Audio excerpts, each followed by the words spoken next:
कुणाकुणाला अनुभव आहे सीईपीचा? तुम्ही आता म्हणालात की सीपी करू नका आणि मी तर तेच शिकायला आली. ह्यांनी 20,000ची SIP केली आणि याच्याकडे 29 लाख रुपये झाले. चार्ट कमांडो फॉलो करायला लागल्यापासून अभ्यासाकडे दुर्लक्ष, प्रॉफिटच जास्त झालंय. स्वप्नील सरांनी प्रश्न असा विचारला की बाबा वेगवेगळे प्रकार आहेत म्युच्युअल फंडाचे, राईट? तर आता म्युच्युअल फंड म्हणजे काय हे एक लक्षात घ्या.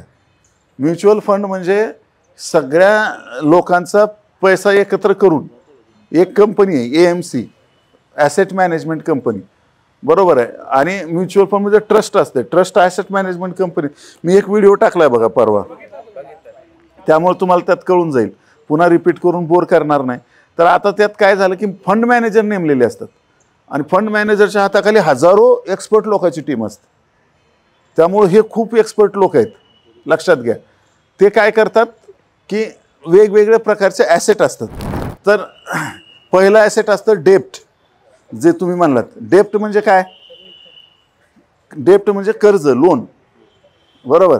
आता ज्या कंपन्या शेअर मार्केटमध्ये लिस्टेड आहेत त्या कंपन्यांचे स्टॉक आहेत, शेअर आहेत, ते आपण विकत घेतले. ह्याचा अर्थ काय की ते पैसे कंपनीला गेले. लक्षात आलं का? राईट. पण ज्या कंपन्या छोट्या आहेत किंवा ज्या कंपन्या शेअर मार्केटमध्ये लिस्टेडच नाहीत त्यांना पण पैसा पाहिजे असतो. मग ते काय करतात? कर्ज रोखे घेतात बाजारातून, त्याला डेप्ट म्हणतो, बरोबर आहे. नुसतं कंपन्याच घेतात का? नाही, तर गव्हर्नमेंटसुद्धा घेतं, G-SEC वगैरे म्हणतो आपण, बरोबर. तर कंपन्या आणि गव्हर्नमेंट हे काय करतात? कर्ज घेतात. कुणाकडून घेतात? लोकांकडून. त्याला डेप्ट फंड म्हणतात. आणि ते कर्ज घेतात आणि त्याच्यावर एक फिक्स व्याज ठरवून देते कंपनी. कंपनी असो किंवा गव्हर्नमेंट असो. गव्हर्नमेंट म्हणतं की बाबा हे 7% आम्ही तुम्हाला देऊ, 7% देणार का? मग तुम्हाला जर तो डेप्ट आवडला फंड तर तुम्हाला जेवढे पैसे तेवढा तो फंड घेऊ शकता, राईट. आता हे डायरेक्ट गव्हर्नमेंटकडे किंवा डायरेक्ट त्या कंपनीकडे तुम्हाला जाता येईल का? तुम्हाला माहीतच नाही कुठल्या कंपनीला पैसे लागायचे. तर हे फंड मॅनेजर काय करतात? ह्या सगळ्या कंपन्यांसोबत आणि गव्हर्नमेंटसोबत त्यांचे करार आहेत. मग तुमच्याकडून आलेला पैसा ते कुठला डेप्ट घ्यायचा, कुठला काय, हे ते ठरवतात. हे झाला पहिला मुद्दा. दुसरा काय? Shares, stocks, equity, right. पहिला आहे डेप्ट फंड. दुसरे कुठले आहेत? Equity fund. तुम्ही असे नाव ऐकले असतील, large cap fund, mid cap fund, small cap fund, multi cap fund, flexi cap fund, right. हे सगळे प्रकार आहेत. हे कुणाचे प्रकार आहेत? इक्विटी फंडचे प्रकार आहेत, बरोबर.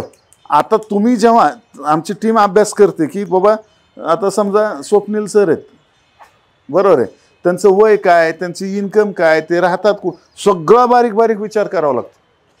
आणि सगळ्याचं कॉम्बिनेशन करून आमच्याकडे सॉफ्टवेअर तयार केलेलं आहे R&Dचं. माणसं तर करतातच, परंतु ती सगळी माहिती आम्ही कशात फीड करतो? सॉफ्टवेअरमध्ये पण फीड करतो. मग तुमचं सगळं डिटेल घेऊन आणि त्या पद्धतीनं सॉफ्टवेअर आम्हाला रिपोर्ट काढून देतं आणि ते रिपोर्टनुसार आम्ही तुम्हाला गायडन्स करतो. म्हणजे नुसतं माणसाचं एक्सपर्टीज आहे का?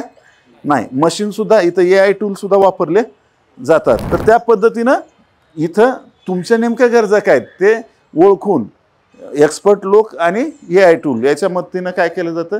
तुम्हाला फंड निवडले जातात. मग आता त्याच्यामध्ये इक्विटीमध्ये एवढे मोठे फंड आहेत, डेप्टमध्ये एवढे मोठे फंड आहेत. तिसरा प्रकार रिअल इस्टेट. रिअल इस्टेटमध्ये आपण जाऊन प्रॉपर्टी आता तुम्ही खरेदी करू शकता का? समजा इथं 50 लाखाचा प्लॉट निघाला आहे, डायरेक्टली घेऊ शकता का? नाही. मग म्हणून आपण प्रॉपर्टीत इन्व्हेस्ट करत नाही, करू शकत नाही. असेल समजा तर मोठा रक्कम पाहिजे, 2 करोड 5 करोड, ते जे काही तिथं आहे त्याच्यानुसार आपण करू शकतो जर असेल तर. ते नाही म्हणून तरी इथं आलो आपण, बरोबर. मग आता लोकांना सांगावं लागतं नगरच्या की जोक संपलेला आहे बाबा, हो आता हसा. मग त्यावेळेस थोडंफार दाती चकले तरी चकले आहे की नाही. तर मग अशा पद्धतीनं मग त्याला रिट्स म्हणतात, RITS, रिट्स. तर हे रिट्स फंड असतात, राईट. त्याच्यामध्ये तुम्ही 500 रुपयाचं सुद्धा रिअल इस्टेट घेऊ शकता. लक्षात आलं का तुम्हाला? महत्त्वाचे पॉईंट आहेत हां, सगळेजण लक्ष. म्हणजे 500चं पण स्वप्नील भाईंनी कामाला लावले मला आणि ते मोबाईलमध्ये बसलेत आता. तर मग रिट्स हा प्रकार झाला. आणि परत असतात गोल्ड फंड. गोल्ड फंड ते गोल्डशी रिलेटेड कंपन्यामध्ये किंवा त्या गोल्डच्या स्टॉकमध्ये किंवा प्युअर गोल्डमध्ये त्या कंपन्या इन्व्हेस्ट करतात. मग तुम्ही 1000 रुपये सुद्धा गोल्डमध्ये टाकू शकता. ते कशाच्या? म्युच्युअल फंडाच्या माध्यमातून. मग आता एखाद्याचं वय भरपूर आहे, रिटायर झालेलं आहे, 5-6 वर्ष राहिलेत यमदूत यायला, आहे की नाही, आणि त्याला जर तुम्ही त्याचा फंड इक्विटी स्मॉल कॅपमध्ये टाकला मार्केट पडले म्हणून त्याला कळालं, चहाचा एक कप म्हातारं पिऊन गप, बरोबर आहे की नाही? हा, कारण ते बिचारं हुडकत पण येऊ शकत नाही ना, आता कसं करू, काय करू, कसं होईल, काय होईल, टेन्शन येणार त्याला, बरोबर आहे. पण समजा 15 वर्षाचं पोरग आहे, 20 वर्षाचं पोरग आहे, त्याला माहिती आहे की अजून हे खाली पडलं तरी वर जाणारच आहे, कारण त्याच्याकडे टाईम आहे की नाही. गोव्याला थोड्या पुढल्या वर्षी पण जाऊ शकतो, किंवा अमेरिकेला पुढल्या वर्षी पण जाऊ शकतो, आहे की नाही. तर त्याच्याकडे वेळ आहे, मग त्यांना तुम्ही तसे फंड देऊ शकता. पण मग त्यामुळेच म्हणतो ना, तुमचं एज काय, सगळ्या गोष्टीचा क्रायटेरियाचा विचार करून, आहे की नाही. काही जण उठलं की ते आपलं डायरेक्ट, आता ब्रोकरकडे पण आलेले आहेत म्युच्युअल फंड, गेले की डायरेक्ट कुठला सगळ्यात जास्त कोणी रिटर्न दिलेत, अरे बापरे 50% ICICI ब्लू चिप, क्लिक, गेले पैसे, बरं. अरे पण येड्या ते 10 वर्षापासून टॉपवर चालू आहे, हां, ते तर पडायला सुरू होईल ना आता, हां. पण येडं उठलं आणि पळत सुटलं. त्यासाठी एक्सपर्ट माणसाची गरज असते. लोकांना काय वाटतं, अरे बाबा इथं फीस लागेल किंवा चार्ज लागेल किंवा काय, तुमच्या खिशातून चाललंय की आत्ता चार्ज चाललेलं नाही, पण तरी त्याला खूप भीती असते. लोकांना असं वाटतं की माझ्याशिवाय कुणीच कमवू नये, सगळं मलाच मिळालं पाहिजे, असं शक्य नाही, सगळ्यालाच मिळणार थोडं थोडं. तर आता इथं आपल्याला लक्षात घेतलं पाहिजे की ह्या सगळ्या गोष्टी आहेत, आणि मग त्यापैकी कोणता फंड, कुठला फंड, त्याच्यात पण हे 4-5 प्रकार वेगवेगळे, त्याच्यामध्ये पण शेकडो प्रकार आहेत, आणि त्या शेकडो प्रकारामध्ये पण शेकडो हजारो फंड आहेत, बरोबर. तर एवढा महासागरातून आपल्याला शोधणं अवघड आहे. त्यासाठी एक्सपर्ट आणि सॉफ्टवेअर या दोन्हीची मदत आपल्याला घ्यावी लागते. ऑलरेडी माझ्याकडे SIP चालू होत्या 2, आणि मला अजून 5,000ची SIP करायची होती. मी शाश्वत टीमला संपर्क केला आणि त्यांना म्हटलं मला ते जमत नाही आहे, कसं करायचं.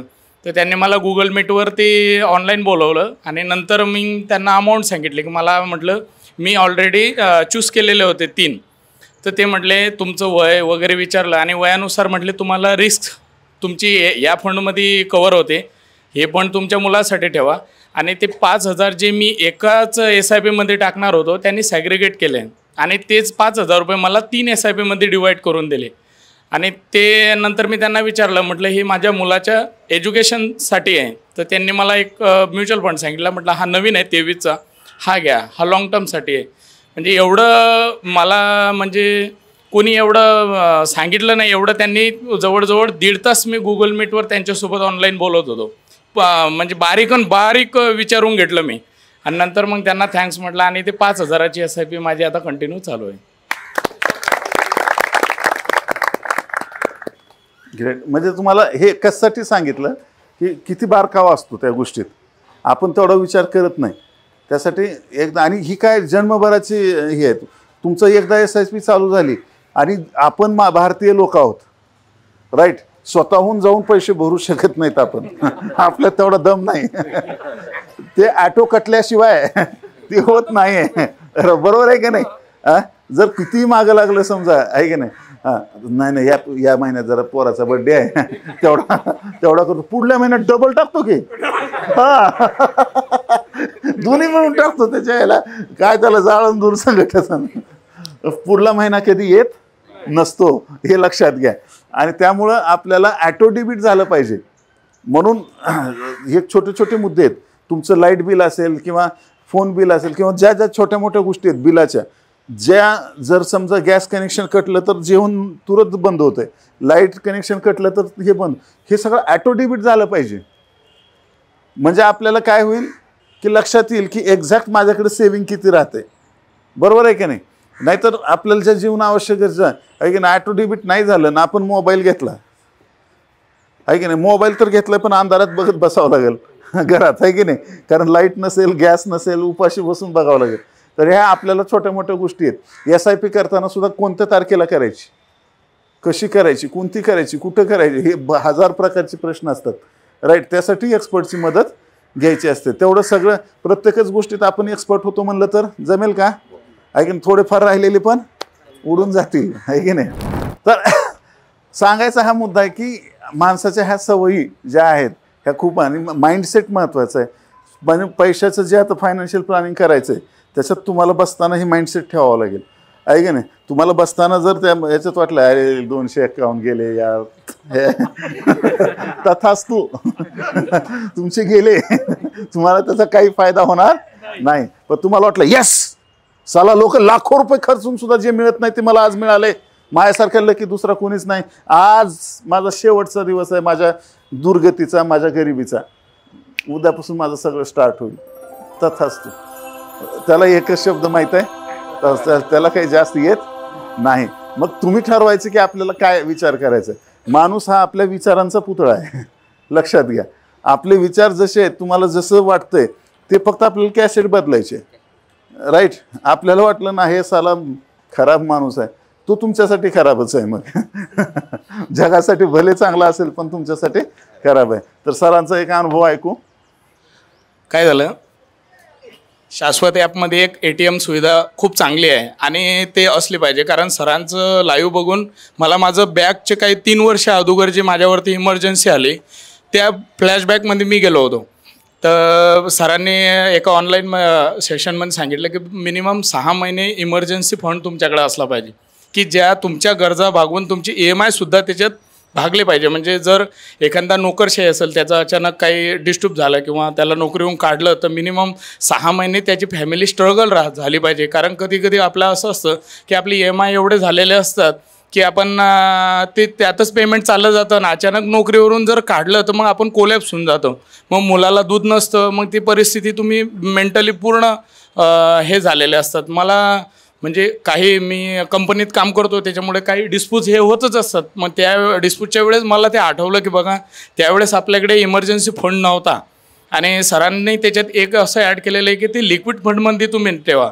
आणि जर तुम्ही समजा आता मी माझ्याकडे सेविंग झालं की 10,000 आता मला काही नको आहे, कारण मी सरांचा एक फॉर्म्युला यूज करतो की माझ्या टक्के जर मला 50,000 पेमेंट असेल तर त्यातली पर्सेंटेज याच्यात किती, याच्यात किती, इक्विटीमध्ये किती आणि म्युच्युअल फंडमध्ये किती, असं मी एक एक्सेल तयार करून घेतलेली आहे सरांच्या लाईव्ह ऐकून लिहून. आणि त्यानुसार मी माझे पेमेंट झालेलं पेमेंटनुसार त्यात टाकतो, ज्याच्यात जेवढं टक्केवारीने टाकायचं त्या पद्धतीने करतो. तसं 10,000 रुपयाचं मी इमर्जन्सी फंड आणि माझं टार्गेट आहे की मिनिमम 2 लाख रुपये त्याच्यात माझे झाले पाहिजे की जेणेकरून माझी मेडिकल इमर्जन्सी म्हणा किंवा काही झालं तर मला ATMला फक्त असं स्वॅप केलं की 1 मिनटात माझ्या बँक अकाउंटमध्ये ते येतात. आता आपण सोयऱ्यादाऱ्याकडे जरी गेलो आणि म्हटलं हो मला 2 लाख रुपये पाहिजे, नाही देणार कोणी. पण तीच इमर्जन्सी फंड आपण ATMमध्ये जर जमा करत गेलो, मी पहिल्यांदा 500 रुपयाचं ट्रान्झॅक्शन केलं, आज 500 उरले ना ठीक आहे करून टाकले, नंतर 2,000 उरले का करून टाकले. ते मला एवढं भारी वाटलं. म्हणजे काय होतं, माझ्या खिशात जर असलं ना तर मी ॲडिशनल खर्च करेन, बायकोलाही म्हणत अरे खा पानपुरी काही विषय नाही. पण ती जर मी केलं तर मग तेवढं लिमिटमध्ये 4,000 पगार असतानाही 0 आहे आणि 50 असताना बी 0च असतं माणूस. त्याच्यामुळे ATM सुविधा मला एवढी आवडली, मी त्याच्यात मिनिमम 2 लाख रुपये हे करणार इमर्जन्सी. Great great. तर आता हे महत्त्वाचे पॉईंट लक्षात घ्या. अजून एक यात पॉईंट मी ॲड करतो. ATM ही शाश्वत ॲप डाउनलोड आहे का सगळ्यांकडे? ज्यांच्याकडे नाही ते कम नशिबी आहेत, त्याला काय आपण करू शकत नाही. बरोबर आहे, पटसेवी करून घ्या. कोण आहे तिकडे ते कम्युनिटीला ॲपची लिंक टाका. त्याच्यामध्ये अशी सुविधा आहे सर की आता आपल्या सगळ्यांकडे बँक अकाउंट आहे, सेविंग अकाउंट आहे समजा, आहे की नाही. करंट अकाउंट आहे का कोणाकडे? नाही आहे, बरोबर आहे. करंट अकाउंट आहे, बरं. करंट अकाउंटला किती व्याज देते बँक? काहीच देत नाही, काहीच भेटत नाही, 0, आहे की नाही. आणि सेविंगला 4%, 2%, 2.5%, मॅक्स 3%, बरोबर आहे की नाही. पण तुमच्या अकाउंटला जो बॅलन्स आहे तो शाश्वत ॲपला ATM दिले आपण. ते ह्यांनी कसं कनेक्ट केलं? फक्त क्लिक केलं, स्वॅप झाला, तुमचे पैसे ATMला गेले आणि लिक्विड फंडमध्ये गेले. मिनिमम 7.5%. मार्केट किती खड्ड्यात पडू, काय म्हणतोय मी, मार्केट पडू द्या, मार्केट डायरेक्ट समजा उद्या 20% गॅप डाऊन ओपन झालं तरी तुम्हाला 7.5% फिक्स मिळणार. हां, सगळं करून दिलंय. अहो लोन सुद्धा घेऊ शकता शाश्वत ॲपमधून. तुम्ही डोळे झाकले मनात जे आणलं ते करू शकता शाश्वत ॲपमध्ये, आहे की नाही, लफडे सोडून. हां, नाहीतर तुम्ही डोळे झाकल्यावर तुम्हाला तेच येतं समोर, तर तसलं नाही जमत तिथं, आहे की नाही, तेच तसलं नाही जमणार. तर आता हे लक्षात घ्या. तर त्याच्यामध्ये ATM फॅसिलिटी फक्त एवढंच नाही, तर ह्यांनी काय सांगितलं की पैसे असेच उडून जातात. आपल्याकडे शिल्लक पैसे असले आजकाल तर, आणि ते आले तसलं असं करायला गे क्लिक, हां स्कॅन पैसे गेलेलेच कळत नाहीत. जेव्हा घर मालक किराया मागायला येतो तेव्हा कळतो, साला या महिन्यात किराया साहेब काही करा, पुढल्या महिन्यात दोन्ही देतो, आहे का नाही. ते म्हणते पुढल्या महिन्यात परत घरात घेतो, चल निघा दे, आहे का नाही. तर इथं लक्षात घ्या, आपले पैसे वाचतात. सगळ्यात महत्त्वाचं, जे पैसे असेच उडून जाणार होते ते ATM मुळे काय होतं, शाश्वत ATM मुळे आपले ते पैसे वाचतात. आता आज किती चालू आहे, 2024 चालू आहे. 20 वर्ष आधी जावा, 2004 मध्ये 1 लाखाची किंमत काय होती, 25,000 प्युअर पाण्याची जमीन मिळत होती 1 एकर. या सर नो, आज 25,000 त्या पाण्याच्या जमिनीत पार्टी करायला सुद्धा येऊ देत नाही. बरोबर आहे का नाही. तर हे असं होतं, त्यासाठी ह्या सगळ्या फॅसिलिटी करून दिल्या. शाश्वत ॲप 2 मिनिटं अजून जाऊ द्या, डाउनलोड करून घ्या पटापट सगळेजण. हॅलो सर, माझं नाव करुणा आडावे. माझ्या हस्बंडनी 4 वर्षापूर्वी तुम्हाला जॉईन करायला लावलं, म्हणजे ते बघत होते. 4 वर्षापूर्वी काय केलं, जॉईन केलं होतं तुम्हाला. बरं, हां. ते फक्त असे सहज बघता बघता त्यांना लाईव्ह चालू होतं म्हणून ते बघत होते. मग ते म्हणे तू करशील का, म्हटलं ठीक आहे, तुम्ही जर म्हणता असेल, तुम्ही जर विश्वास ठेवत असले तर मी पण ट्रेडिंगमध्ये उतरन. तर माझ्या आयुष्यातले पहिले गुरु म्हणजे तुम्ही. आज तुम्हाला भेटलं म्हणजे असं वाटलं डायरेक्ट देवाला भेटल्यासारखं वाटू राहिलं. तर मी तुमचे सगळे कोर्स पण केलेले, फक्त आता TMM राहिला आहे. पण मला बाप आणि ॲडव्हान्स बॉम्ब सगळ्यात जास्त आवडला. थर्ड वेव्ह केलाय का तुम्ही? नाही, थर्ड वेव्ह राहिला आहे. हां, थर्ड वेव्ह. पण मला बाप आणि ॲडव्हान्स बॉम्ब सगळ्यात जास्त आवडला. पण माझा प्रॉब्लेम आता सध्या काय होतोय, मला हे कळतंय की मार्केट इथं असं चालू आहे, सगळं जमतंय, ॲनालिसिस वगैरे तुम्ही जेवढं शिकवताय का तेवढं डेली लाईव्ह वगैरे सगळं. पण माझी सायकोलॉजीच खराब होऊ राहिली. मला माहिती हा इथे एंट्री घेतलं म्हणजे माझं SL जाणार आहे, तरी पण मी एंट्री घेऊ राहिली. म्हणजे ओव्हर कॉन्फिडन्स येऊ राहिला. मग त्याच्यातनं तुम्ही कसं बाहेर पडू शकतो बघ. ठीक आहे, प्रश्न यांचा असा आहे, सगळ्यांना कळाला का प्रश्न? कळालाय, ओके. तुम्ही कशामध्ये ट्रेड करता, इन्स्ट्रुमेंट? स्टॉकमध्ये पण करते आणि ऑप्शनमध्ये पण करते. हां, तर ते प्रॉब्लेम आता हा स्ट्रॅटेजीचा किंवा तुमच्या नॉलेजचा नाही आहे, प्रॉब्लेम इन्स्ट्रुमेंटचा आहे. लक्षात घ्या, आहे की नाही. तुम्ही माझ्या बाजूला बसा, मी तुम्हाला 1 तासात 1 करोड रुपये कमवून दाखवतो ऑप्शनमध्ये. सर बरोबर आहे, पण दुसऱ्या तासाची गॅरंटी नाही. मला विचारायचं नाही कुठलं, बरोबर. मी कारण काय होतं की माहिती आहे का, प्रॉब्लेम काय आहे रिटेलर्सचा, म्हणजे आपल्या गोरगरिबांचा प्रॉब्लेम काय आहे की लॉस झालेला आपण सहन करू शकतो, प्रॉफिट सहन होत नाही आपल्याला.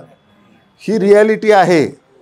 लॉस झालेला सहन होतो पण प्रॉफिट सहन होत नाही का, असं कसं काय बोलता. तर ह्याचं रिझन आहे, प्रॉफिट झाला की आपल्याला वाटतं साला दिवस आजचा माझाच आहे, राईट आहे की नाही. आता हे काल लॉस झालाय, परवा लॉस झालाय, गेल्या महिन्यातला लॉस आहे. पहिले 1 ते 15 दिवस आहे का, हे 17-18 तारखेपर्यंत मी डेली प्रॉफिट मध्ये असते, म्हणजे लॉस होतच नाही. आणि शेवटचे 2-3 दिवस काय होतं, मग आता कोणताच रूल फॉलो होत नाही, काहीच होत नाही.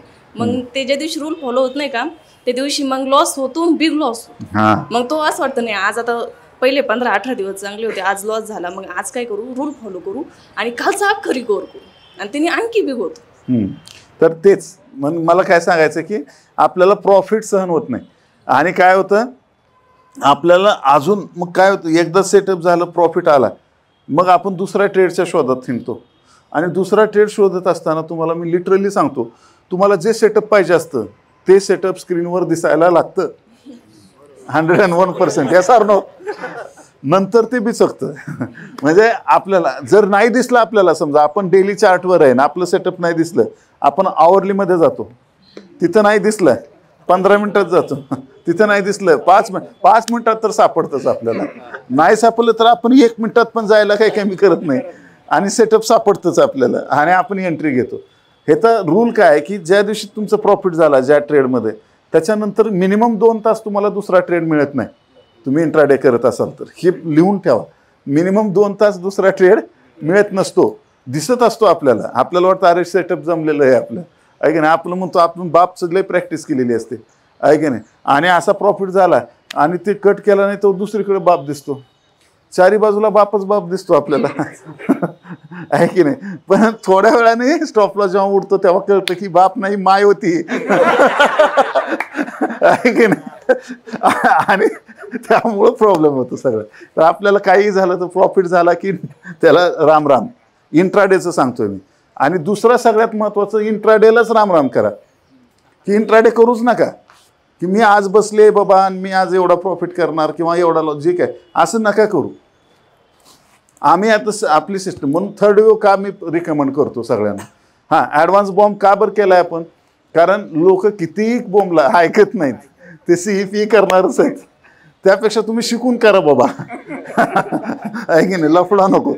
आहे की नाही. आणि सेटअप किती भारी आहेत ॲडव्हान्स बॉम्बचे, ॲक्युरेट चालतात सगळे, ॲक्युरेट. फक्त आपण ॲक्युरेट चालत नाही. कारण एकदा ॲडव्हान्स बॉम्बने इंट्राडेमध्ये 2 सेटअप मिळतातच तुम्हाला, बरोबर आहे. पण आपल्याला पाहिजे असतात 4, आपल्याला पाहिजे असतात 10. हां, आहे की नाही. तर हे चुकतं. आणि दुसरी गोष्ट, ऑप्शन बाईंग जर केलं तर तुम्ही कसलंही सेटअप फॉलो केलं तरी एक कॅन्डल पुरेशी आहे तुम्हाला बरबाद करायला. झपशिरी वीक आली, विषय मिटला. आहे की तुम्ही स्टॉप लॉस लावला नसला तर मग तर तुमचा कायमच विषय मिटला. आणि जर लावला असेल तरी पण त्या दिवसाचा विषय मिटला. तर हे लक्षात घ्या.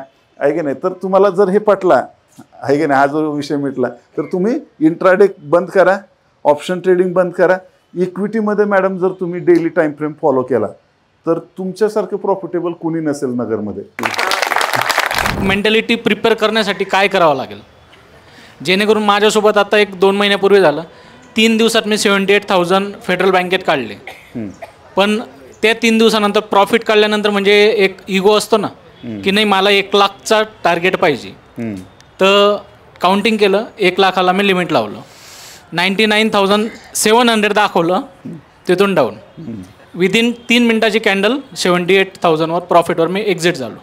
आणि नेक्स्ट 2 डेज नंतर सेन्सेक्समध्ये 78 गेले, 1 लाख गेले. तर म्हणजे मला असं म्हणायचं की सायकोलॉजी कशी आपण स्वतःला कसं हे करू शकतो. सायकोलॉजीचे खूप कांगोरे आहेत. मी खूप डिटेलमध्ये शिकवलेलं आहे हे, मला वाटतं थर्ड वेवमध्ये आणि ट्रिपल एमध्ये. सायकोलॉजीचं एक तर डू एनिथिंग सिंड्रोम, की आपल्याला असं वाटतं की मी काहीतरी केलं तरच पैसा येणार आहे. ॲक्च्युली मार्केटचा रूल सांगतो तुम्हाला, तुम्ही काही नाही केलं तर पैसा येतो. पटत नाही ना. आहे की नाही, आहे की नाही. आम्ही ऐकायला म्हणून काही फेकता काय. आहे ना, काहीच नाही. Yes, right. तुम्ही राईट एंट्री, समजा थर्ड वेवचं MMS स्ट्रॅटेजी आहे, समजा मार्केट मूड आहे. मार्केट मूड स्ट्रॅटेजी किती लोकांना माहिती आहे? हां, तर नसेल तर चार्ट कमांडो ॲपमध्ये जावा. काही नॉमिनल फीस असते, एक लक्षात घ्या. लाखो रुपयाचे लोक काय करतात, लाखो रुपयाचे लॉस करतात. आपण ते काही हजाराचे कोर्स करत नाहीत. 2900 रुपये कुठं खर्चावे. हां, आणि तिथे 29 लाखाचा लॉस. एक तर फॉरेक्सचा ट्रेडर आला होता माझ्याकडे भेटायला स्पेशल. सगळ्यांनी, एकाने मला रिकमेंड केलं होतं की बिचारा हे आत्महत्या करेल, तुम्ही त्यांना भेटू द्या. मग आला, तो भेटला, 17.5 कोटीचा लॉस. किती? पण MMS कोर्स जॉईन केलेला नाही. का? तर फीस जास्त आहे. हा माझ्या डोक्यात तुझ्या 17.5 कोटी नाही हो सर, आता पैसेच राहिले नाही, शिकायला पैसे नाहीत. राईट.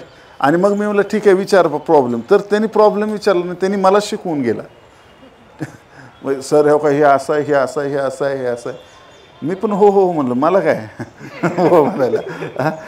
माझ्या व्हॉट्सअपला ऑलवेज स्टुडंट आहे मी मला 100% मान्य आहे. चार्ट कमांडोचे 4च रूल आहेत. काय? पहिला रूल, मार्केट सुप्रीम आहे. राम रामला काही आमचा काय तुझ्यावर काही रिव्हेंज नाही, काही नाही, काही नाही. मार्केट सुप्रीम आहे, काहीही होऊ शकतं. लक्षात ठेवा, हे ट्रेडिंगचा सगळ्यात महत्त्वाचा रूल आहे की आपण फक्त ॲनालिसिस करतो, आपण अंदाज बांधतोय. अगेन हां, 95% आपले अंदाज खरे निघत आहेत. हे आता त्याची मर्जी आहे की नाही, देवाची मर्जी नारळात पाणी, त्याला काय करणार. पण काहीही होऊ शकतं हे लक्षात ठेवायचं. ट्रेडमध्ये एंट्री घेतल्यानंतर आपल्या हातात काही नाही. कोणाच्या हातात आहे? Market. Market is the king. आपल्या हातात काय आहे? जर मार्केट आपल्या विरोधात गेलं तर कमी लॉस झाला पाहिजे, आणि मार्केट माझ्या साईडला गेलं तर मोठा प्रॉफिट झाला पाहिजे. That's all. वाजवा. हां ठीक आहे ओके.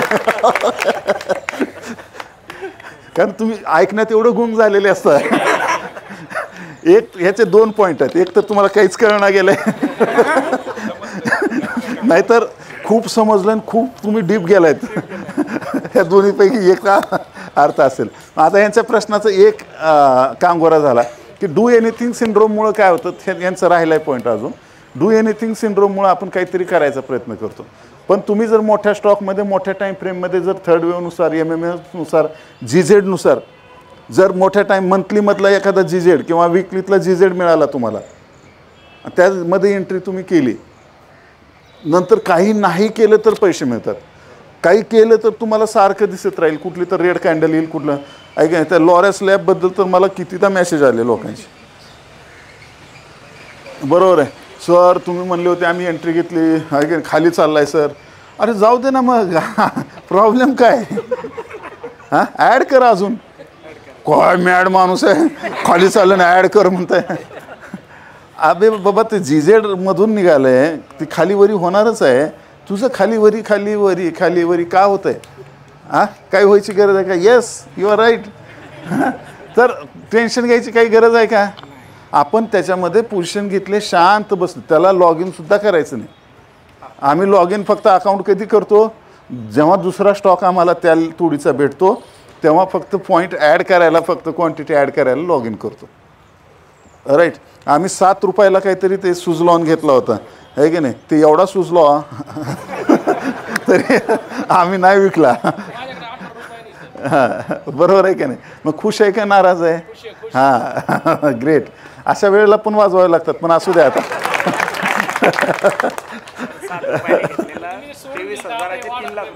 हां कोणतं असलं मोठ्यानं सांगत जावा ना. हां सुझलॉन आहे ना, 7 रुपयाने तुम्ही एंट्री GZ मध्ये, त्यावेळेस 23,000चे 3 लाख रुपये झाले. जोरदार टाळ्या आहे की नाही. 23,000चे 3 लाख झाले आहे की नाही. साहेब तुमचं नाव काय? तुलसीदास सर. बरं असं होऊ शकतं का नाही? बरं मी तुम्हाला किती रुपये दिले हे बोलायचे? बरोबर आमच्या आजच भेट झाली पहिल्यांदा. लाईव्ह मध्ये बघितलं होतं. हां लाईव्ह कंटिन्यू अटेंड करतो ना, त्याच्यामुळे मग GZ मध्ये आला. आणि तुम्ही जसं GZ काढता तसं मी लॅपटॉप घेऊन बसून पाहतो, मला जमतं की नाही ते स्टॉप करून. आणि ते मग नंतर GZ to GZ हे स्ट्रॅटेजीने मला भरपूर फायदा झाला. म्हणजे मी GZ काढून ठेवला आणि वरचा आपलं एक्सटेन्शन काढून GZ लावून ठेवला की नंतर मी फक्त बसून राहतो, पाहत राहतो, हा जाईल. म्हणजे काही न करण्याचे पैसे मिळतात. Yes sir no. सुझलॉनचं सांगा आता डबल एक. सुझलॉनचं काय झालं होतं, सुझलॉनला सरांनी लाईव्ह मध्ये बघत होतो आणि सरांनी सांगितलं GZ मध्ये आलेला आहे, आणि मी पण ॲनालिसिस केलं आणि नंतर मी एंट्री केली. माझ्याकडे 23,000 होते, मी एंट्री केली आणि बसून घेतलं. म्हटलं आता हा जाईल बघू काय येतं. नंतर पाहिलं तर 3 लाख रुपये होते, आणि त्यांनी ते 3 लाख रुपये मी होम लोन मध्ये भरून टाकले. म्हणजे माझं घर लवकर क्लिअर झालं पाहिजे असं. डेप्ट मॅनेजमेंट. Great great. चालेल. तर अशा पद्धतीने सांगायचा हा मुद्दा आहे. आता तुम्हाला लक्षात आला असेल की प्रॉब्लेम तुमचा पहिला तुम्हाला लक्षात आला सायकोलॉजीचा. दुसरा प्रॉब्लेम हा व्हायला आहे तुमचा की तुम्ही इन्स्ट्रुमेंट, जे मॅडमचंच उत्तर तुम्हाला हे इन्स्ट्रुमेंट चुकीचं निवडताय. तुम्ही सेन्सेक्समध्ये ट्रेड करताय, निफ्टीत करताय, म्हणजे ह्याचा अर्थ ऑप्शनमध्ये ट्रेड करताय. ऑप्शनमध्ये किती मोठा फ्लक्च्युएशन, किती मोठा प्रॉफिट होईल, पण तो प्रॉफिट तुम्हाला. आमच्याकडे बापमध्ये असे स्टुडंट आहेत 2 लाखाचे 80 लाख केले आहेत का नाही असे? हां नका वाजवू, त्यांनी परत 0 केले त्याचे.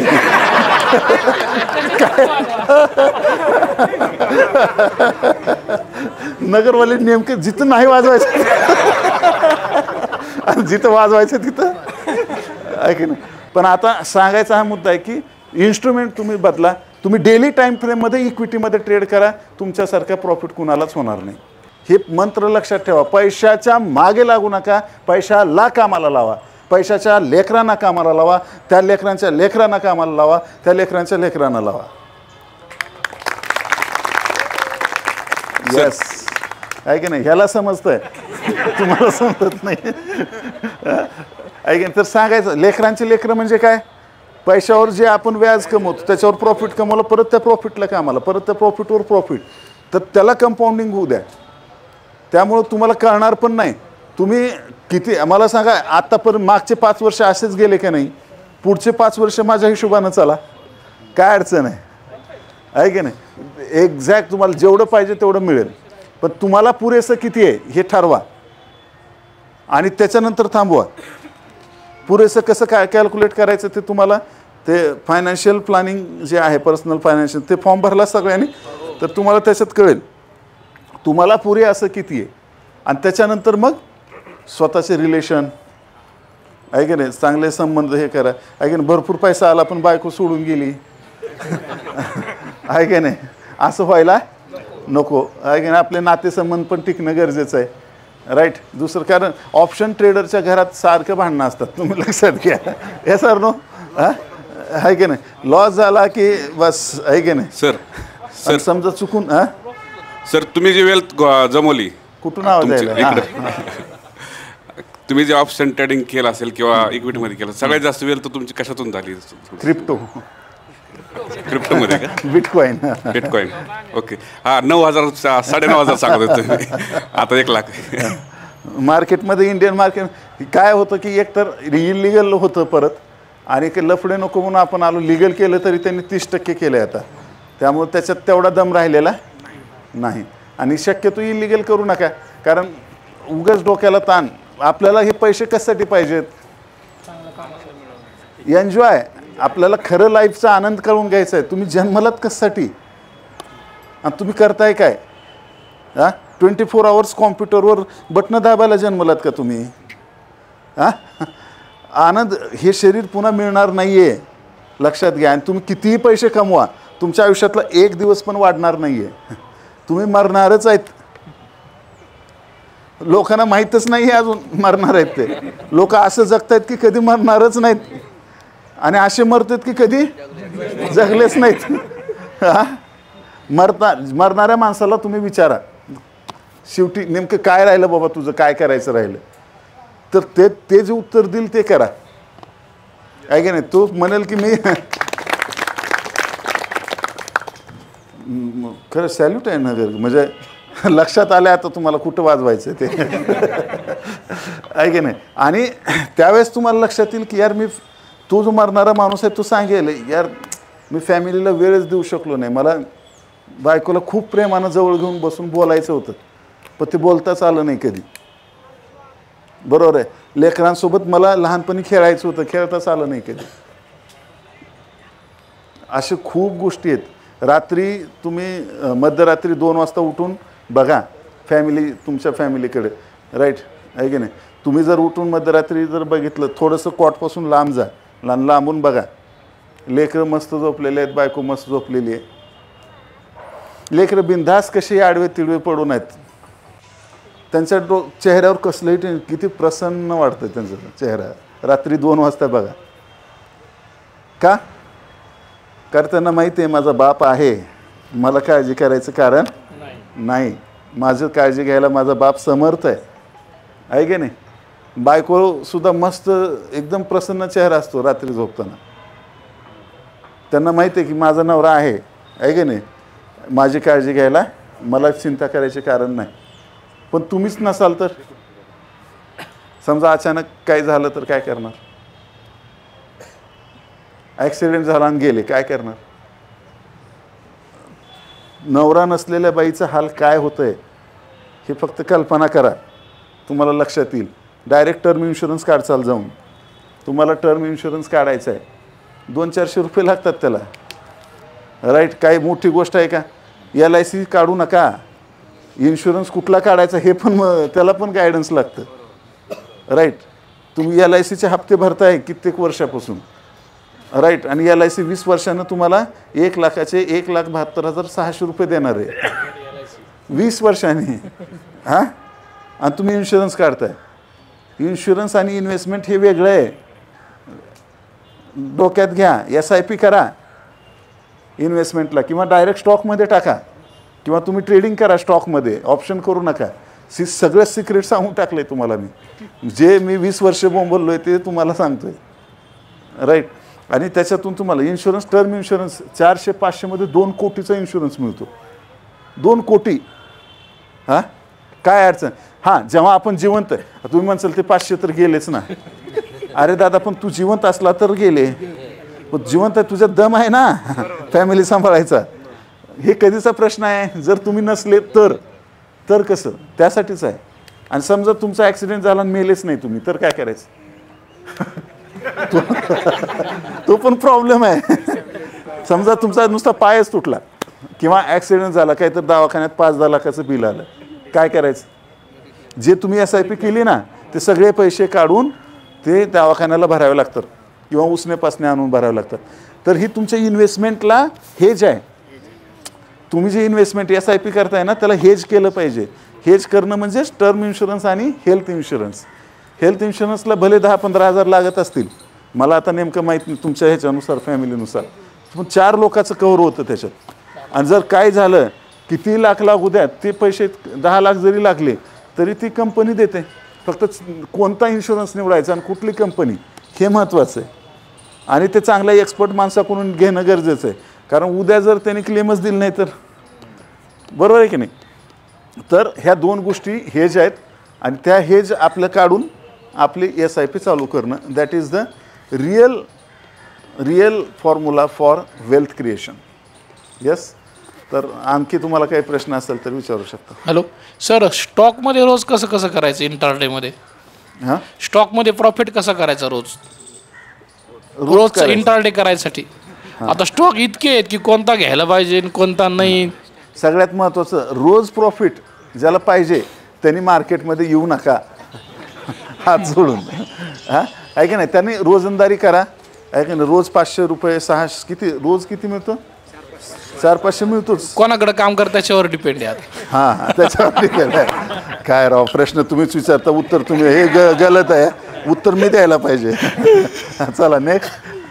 हां, इकडे द्या माईक, एक जण मध्येच उभा राहा. हां सर, मला एक माहिती हवी होती की जेवढे आपल्याकडे कोर्सेस आहेत ते सिरियल वाईज कोणता कोर्स सिरियल वाईज करायचा, फर्स्ट, सेकंड, थर्ड, फोर्थ, आणि त्याचा टाईम पिरियड किती लागेल?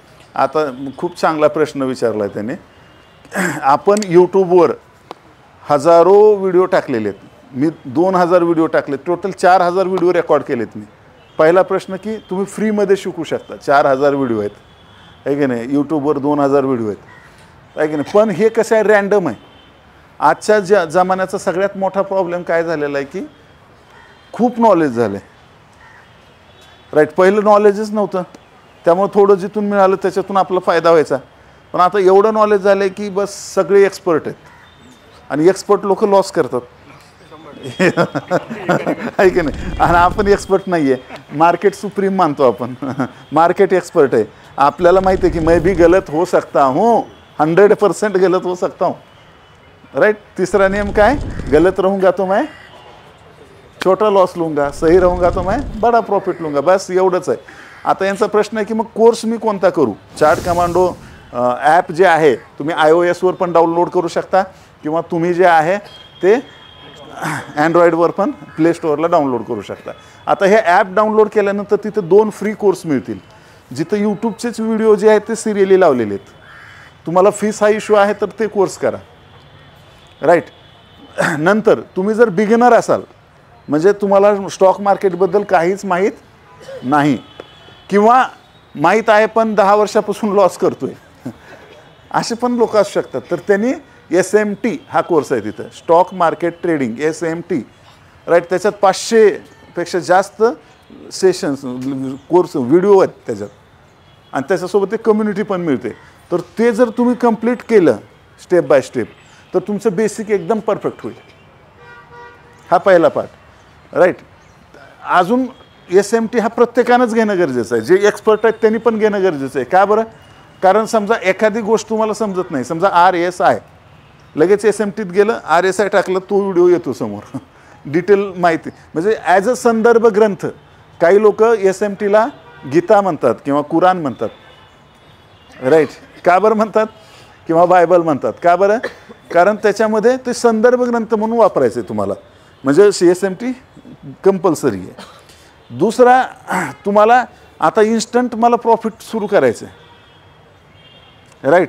इन्स्टंट प्रॉफिट करायचं आहे आणि मला ऑप्शन पण करायचं आहे किंवा इक्विटीत करायचं आहे, पण लगेच मला 5 मिनटाचा टाईम फ्रेम वापरून करायचं आहे. तर तुम्हाला ॲडव्हान्स बॉम्ब हा कोर्स महत्त्वाचा आहे, राईट. तर एक तर ते करूच नका मी म्हणतोय, बरं मी स्वतःच म्हणतोय की ॲडव्हान्स बॉम्ब करू नका, कारण ॲडव्हान्स बॉम्बमध्ये एवढी ताकद आहे की तुम्हाला तो ॲडिक्शन देतो आणि 5 मिनिटाच्या टाईम फ्रेमवर तुम्ही कंटिन्यू काम करताच, राईट. आता हे झालं ॲडव्हान्स बॉम्बच्या बाबतीत. त्याच्यानंतर जर तुम्हाला इक्विटीमध्ये स्विंग ट्रेडिंग करायची आहे पण फीस जास्त देऊ शकत नाही, तर MMS मार्केट मूड स्ट्रॅटेजी हा कोर्स आहे, राईट. आता मार्केट मूड स्ट्रॅटेजी तुम्ही केली, राईट, काहीतरी 2,500-3 हजाराच्या आसपास त्याचं फीस असेल.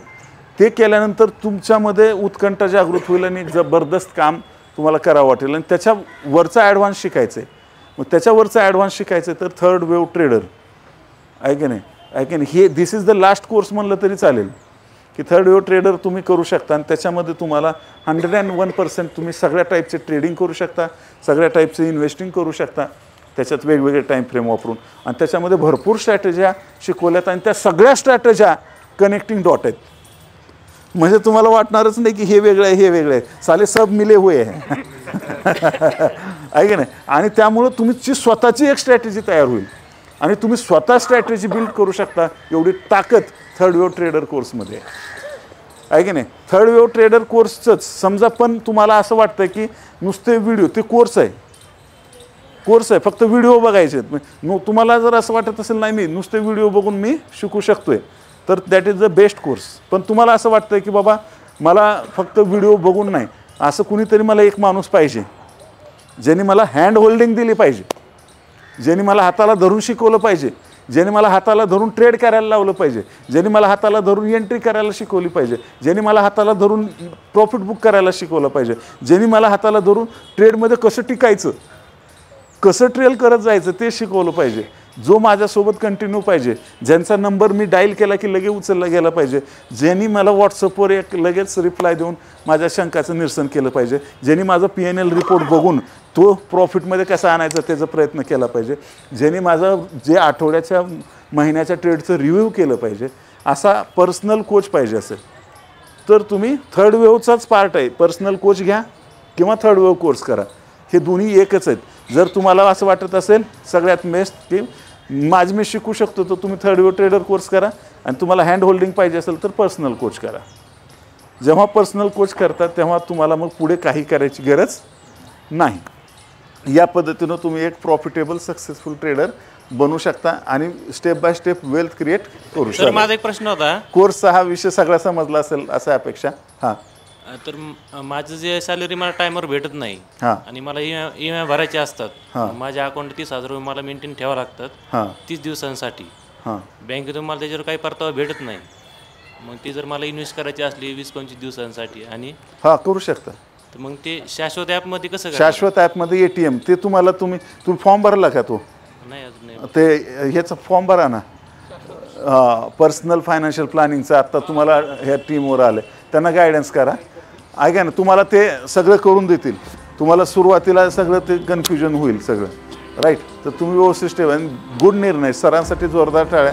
कारण त्यांचं म्हणणं आहे की बाबा माझे 30,000 रुपये 20-25 दिवस उगाच पडून असतात, तर ते सुद्धा का पडून ठेवायचे? मग हेच श्रीमंत व्हायच्यासाठी काम करू नका, तुम्ही पैशाला कामाला लावा.